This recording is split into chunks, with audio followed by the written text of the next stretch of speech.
नमस्कार, मैं ताराचंद और आप देख रहे हैं नवलगढ़ एक्सप्रेस। चुनाव के कुछ ही घंटे पहले एक न्यूज आई थी कि एबीवीपी नवलगढ़ ने निर्दलीय प्रत्याशी पिंटू माइज का समर्थन है वो किया है। क्या इस बात की सच्चाई है? इसी को लेकर हम फिलहाल वर्तमान समय में एबीवीपी के जो मंत्री हैं उनसे पर बातचीत करते हैं। क्या वास्तव में इन्होंने निर्दलीय प्रत्याशी का समर्थन है वो किया है? स्वागत है आपका नवलगढ़ एक्सप्रेस स्टूडियो में। बहुत बहुत धन्यवाद दिल से। और हम सभी बस यही चाहते हैं कि आने वाले समय में हमारा जो संगठन है अखिल भारतीय विद्यार्थी परिषद संपूर्ण नवलगढ़ के अंदर राजकीय महाविद्यालय के अंदर अपना परचम लहराए और हम इसके लिए प्रयासरत हैं। वर्तमान समय आप एबीवीपी से किस पद पे है वो दायित्ववान कार्यकार? मैं सह मंत्री के पद पे दायित्वमान हूँ। तो ऐसा क्या कारण रहा कि एबीवीपी ने अपने खुद के कैंडिडेट ना उतारते हुए एक निर्दलीय प्रत्याशी का वो समर्थन किया? विशाल मेरे साथ है, विशाल से अपन बातचीत करते हैं। विशाल, क्या ऐसा कारण रहा कि एबीवीपी ने अपना पैनल ना उतारते हुए एक निर्दलीय को वो समर्थन दिया है? आपको सभी को सबसे पहले तो मैं बहुत बहुत धन्यवाद देना चाहता हूँ कि अखिल भारतीय विद्यार्थी परिषद विश्व का सबसे बड़ा संगठन है, आप सभी को ज्ञात है। और अखिल भारतीय विद्यार्थी परिषद किसी भी कैंडिडेट को उतारने में समर्थ है।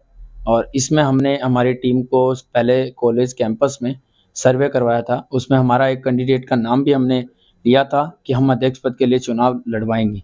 लेकिन उस पश्चात उस कैंडिडेट का कोई पीजी प्रवेश में एडमिशन नहीं हो पाया, इसलिए हमने फिर से उन्हीं टीम के द्वारा सर्वे करवाया कि कॉलेज में निरंतर ऐसा कौन सा विद्यार्थी है जो आज तक उसका कहीं पे भी कोई रिकॉर्ड खराब ना हो, रेगुलर विद्यार्थी, रेगुलर उसका एडमिशन हो, रेगुलर उसकी अटेंडेंस हो। तो ऐसे विद्यार्थी को हम चुनना चाहते थे, इसीलिए हमारे सामने सभी विद्यार्थियों ने नाम एक पेश किया, पिंटू माइज, और हमने पूरी टीम के साथ, पूरे संगठन के साथ हमने उनको समर्थन दिया है। तो अचानक समर्थन देना, क्योंकि चुनाव में मात्र कुछ ही घंटे बचे हैं, किस और इंगित कर रहा है? क्या एबीवीपी पूर्ण समर्थन के साथ पहले क्यों नहीं आ पाई इस चीज के लिए? क्योंकि चुनाव के कुछ घंटे पहले आना या एक दो दिन पहले आना तो इस चीज में बहुत प्रभाव है वो छात्र राजनीति के अंदर डालता है। अखिल भारतीय विद्यार्थी परिषद जो भी कार्य करती है वो बहुत सोच समझ के करती है। आप सभी को ज्ञात है कि मैं अकेला कोई भी फैसला नहीं ले सकता, इसलिए संगठन के कार्य में थोड़ा समय लगता है। और हमारे छात्रों ने बहुत बारीकी से सर्वे करके इस चीज़ को ज्ञात किया है कि भाई हमारे निर्दलीय जो उम्मीदवार हैं वो सबसे सर्वश्रेष्ठ हैं, पिंटू माइज। इसलिए उन्होंने इस टाइम पे भी मतलब पहले उन्होंने डिमांड रख दी थी कि हमने पिंटू माइज को समर्थन करना चाहिए, बट उसकी कागजी कार्रवाई भी होनी बहुत आवश्यक है। संगठन में सबसे बड़ा काम यही होता है कि सबसे पहले कागजी कार्रवाई होनी बहुत ज़रूरी है। तो वो हमारे जिला के जितने भी पदाधिकारीगण हैं, नगर के जितने भी पदाधिकारीगण हैं, उनके द्वारा आज लेटर पैड भी जारी कर दिया गया, जो कि सभी मीडिया प्रभारियों को भी भेजा गया है। अब आगे की क्या रणनीति रहेगी? क्योंकि इस बार तो है शायद मेरे हिसाब से निर्दलीय प्रत्याशी को चुनाव है वो लड़वा रहे हैं।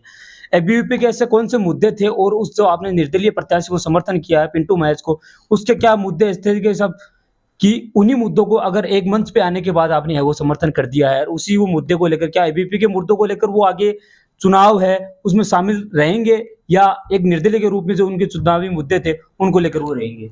मैं आपको सबसे पहले बता दूं कि अखिल भारतीय विद्यार्थी परिषद के जो मुद्दे थे वो सबसे हटके अलग थे।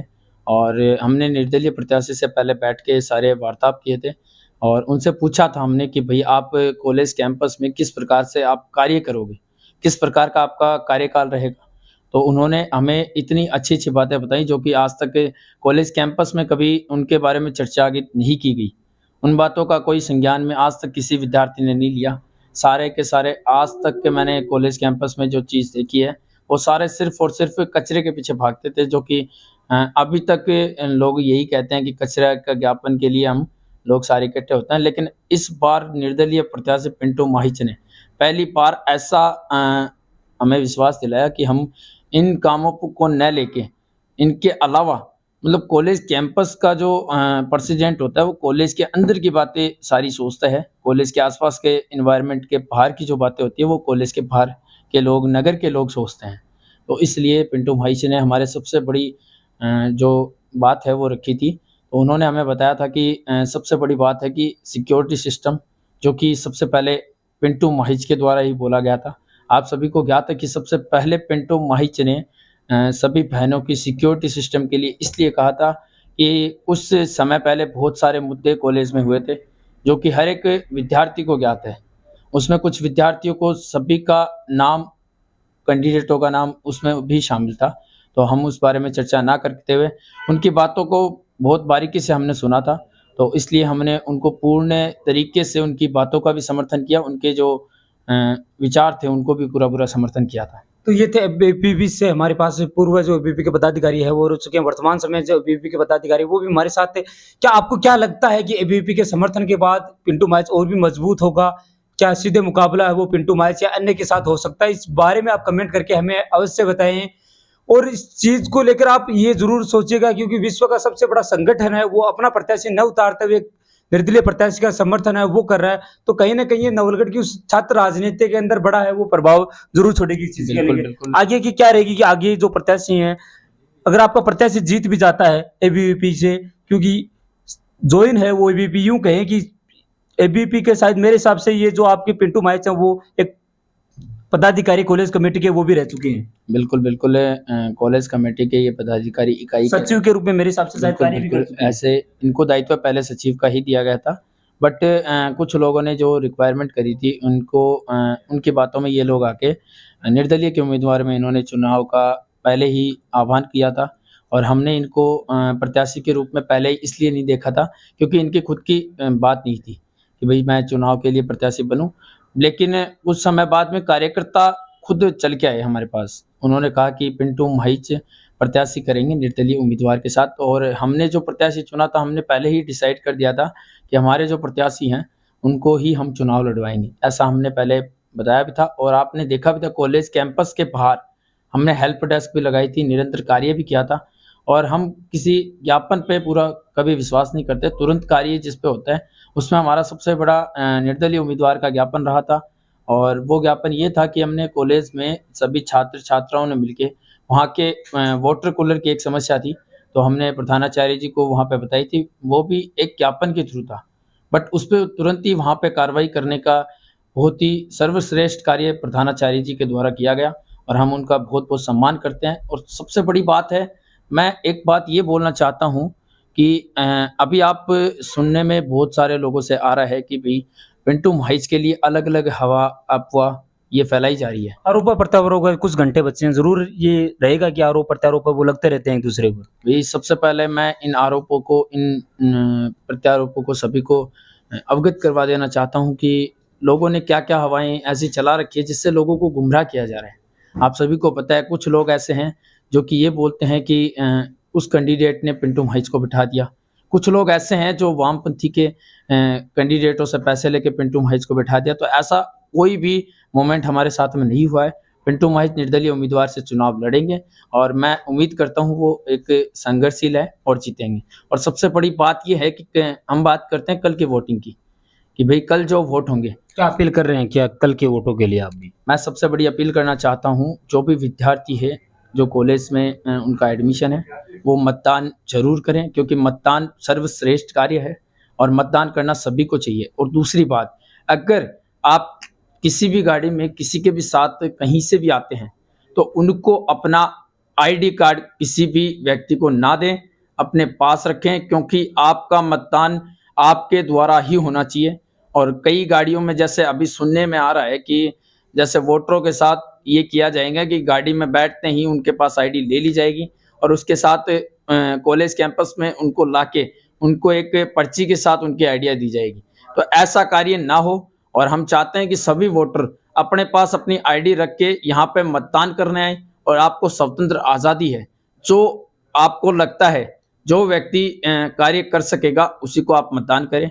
और छोटी सी बात मैं एक और बता देना चाहता हूँ, जो भी यहाँ पे प्रेसिडेंट के चुनाव लड़ रहे हैं उनसे मैं सबसे बड़ी अपील करता हूँ, किसी को भी फोर्स ना करें। यदि आपने संघर्ष किया होगा तो बंदा आपको वोट जरूर देगा, ये सबसे बड़ी बात है। और दूसरा, जैसे मैं गाँव के दौरे पे था, हमारे आसपास के गाँव में मैंने सर्वे भी किया था कि सभी प्रत्याशी का क्या रिस्पॉन्स रहता है। जब तक हमने समर्थन नहीं किया था तब तक हमने यही सर्वे करने हम निकले थे। तो हमारे साथ में सबसे बड़ी बात ये सामने आई थी, कुछ प्रत्याशी मतलब ऐसे निकल रहे हैं जो कि कसम दे के भी वोट ले रहे हैं। तो ये कस्में बहुत सारी ऐसी हैं जो चुनाव में प्रत्याशियों के जायज होता है कि साम काम दंड भेद जो भी नीति रहती है वो अपनाने की कोशिश है वो की जाती है। नहीं, बिल्कुल वो बात सही है, बट किसी भी पर्सन को आप अगर उसके फैमिलीज़ के रिगार्डिंग कोई कस्में देते हैं, तो वो कुछ विद्यार्थी ऐसे होते हैं जो कि अपने अंदर एक भय, एक डर पैदा कर लेते हैं, जो कि यहाँ पे कैंपस में आके स्वतंत्र वोटिंग भी नहीं कर पाते। तो ऐसे बहकाव में, ऐसे कस्मों में कोई विश्वास ना करें, क्योंकि आप स्वतंत्र हैं। अगर आपको लगता है कि इन व्यक्तियों के द्वारा कॉलेज का एक अलग माहौल होगा, अलग एक कार्य किया जाएगा, तो आप बिल्कुल समर्थन करें, क्योंकि हमने पहले भी आपके मीडिया प्रभारियों के द्वारा बताया था कि हम एक ऐसा चुनाव लड़ रहे हैं जिसमें हम पूंजी का न के बराबर यूज़ कर रहे हैं। आप सभी को ज्ञात है, हमारे कहीं भी पोस्टर वगैरह नहीं है। हम एक-एक कार्यकर्ता से निजी क्षेत्र में जाके बात कर रहे हैं। हम कार्यकर्ता से ही डायरेक्ट उनके घर पे, उनके माता-पिता से ही बात कर रहे हैं। हमने आज तक जितने भी विद्यार्थियों से मिला है, उनसे सभी से हमने नई-नई जो उनकी बातें हैं वो सुनी है, और कुछ लोगों ने कॉलेज के लिए ऐसी माँगें की हैं जो कि आज तक उठाई भी नहीं गई। उन माँगों पे भी हम कार्य करेंगे। बहुत सी ऐसी माँगें जैसे लाइब्रेरी हुई। लाइब्रेरी के अंदर बुक्स वगैरह अवेलेबल अभी तक विद्यार्थियों को बिल्कुल न के बराबर है, और दूसरी बात 3 दिन का समय दिया जाता है, तो वो भी उनको बढ़वाया जाए। समय का जो अभाव है उसको बढ़वाया जाए, और उसके साथ ही कैंपस का भी आप सभी को पता है कि कुछ बच्चे कैंपस में बाहर बैठ जाते हैं क्लासों के समय, तो उसकी भी एक रूपरेखा होनी चाहिए। कॉलेज में विद्यार्थी गाँव से आते हैं, पैसे लगाते हैं अपने माता-पिता के, तो उनसे मेरी अपील यही है कि आप अपने माता-पिता को धोखा ना दें। आए इसी चुनाव के अंदर कुछ शब्द है वो निकल कर सामने है, जातिवाद, पूंजीवाद, क्या मायने रखता है छात्र राजनीति के अंदर ये पूंजीवाद, जातिवाद या धर्म जैसे शब्द बहुत ही अलग है, छात्र राजनीति को अलग रूप देने का कोशिश है, वो किया जा रहा है। सबसे बड़ी बात ये है कि हमारे निर्दलीय उम्मीदवार ने, हमें ये बात की खुशी है कि अभी तक जातिवाद पे निर्दलीय उम्मीदवार ने कोई बात नहीं की। सबसे बड़ी बात है। और दूसरे जितने भी प्रत्याशी हैं, जितने भी पार्टियां, संगठन हैं, मैं उन संगठनों का नाम नहीं लूँगा, क्योंकि आज आखिरी मंच है हमारे सामने बोलने के लिए, मीडिया प्रभारियों को बताने के लिए, क्योंकि इन मंचों पे मैं पहले भी आपको बता चुका हूँ कि कुछ व्यक्ति विशेष ऐसे हैं जो कि दूसरों पर ब्लेम लगाते हैं। मैं किसी भी संगठन को गलत नहीं बताता, क्योंकि संगठन जो भी कार्य करता है वो पूरी टीम के द्वारा करता है। अकेले के बस की बात किसी की नहीं होती, इसलिए वो आरोप लगाना वो रहने दें। और दूसरा आरोप एक और लगा था कि कुछ संगठनों ने के बारे में आया था सामने कि संगठन जो है टिकट पैसे पे देती है, तो ऐसा भी कोई ऐसा रोल होता नहीं है संगठनों में। संगठन टिकट उसी व्यक्ति को देती है जो कि व्यक्ति विशेष कैंपस के बीच में रह के कार्य करता है, उसकी छवि खराब ना हुई हो, ऐसे उसने कार्य ना किए हों जो कि लोगों को एक हानि पहुंचाए, एक दिमागी तौर पे ठेस पहुंचाए। तो ये थे एबीवीपी से हमारे साथ जो पूर्व के मंत्री रह चुके और वर्तमान समय में मंत्री थे। एबीवीपी ने पूर्ण समर्थन है तो निर्दलीय प्रत्याशी पिंटू माउस के पैनल को दिया है। तो कहीं न कहीं ये छात्र राजनीति और राजकीय महाविद्यालय की राजनीति कल होने वाले मतदान में ज़रूर है वो प्रभाव है डाल सकते हैं। आप इस चीज़ को कमेंट करके हमें ज़रूर बताएं और आपको क्या लगता है कि आने वाले समय में कौन प्रेसिडेंट है वो बनने वाला है, इस चीज़ को भी हमारे साथ ज़रूर है वो साझा कीजिए।